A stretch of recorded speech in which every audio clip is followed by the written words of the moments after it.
大家好，我是浪哥。看一下这台汽油机什么问题？启动机器不到10秒，机器就不断的冒白烟。先看一下机器的症状，下面我们开始分析维修。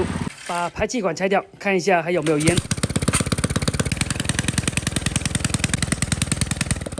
基本判定是内部的问题。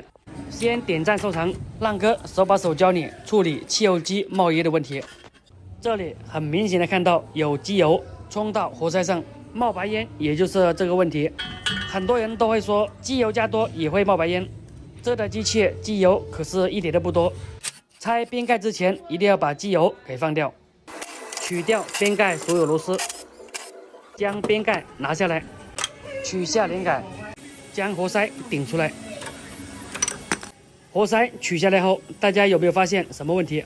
前面的维修师傅确实是个人才，油环上面竟然漏装了一道环，怪不得有机油冲到活塞上。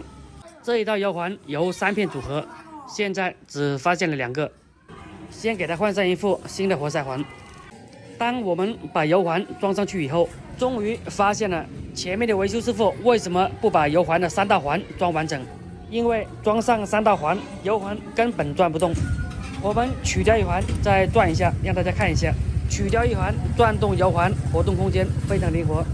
问题出在哪里？来，大家仔细看一下，活塞的这个位置被外力敲了一下，这里已经变形了。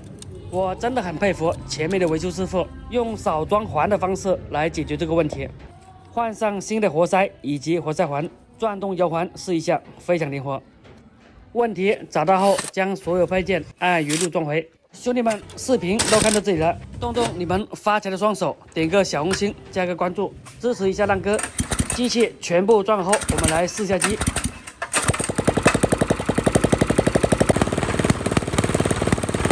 看完视频有没有得出什么结论？只要是机器冒白烟，除了机油加多，肯定就是活塞的油环出现了问题。好了，关注浪哥，周末我们分享维修视频。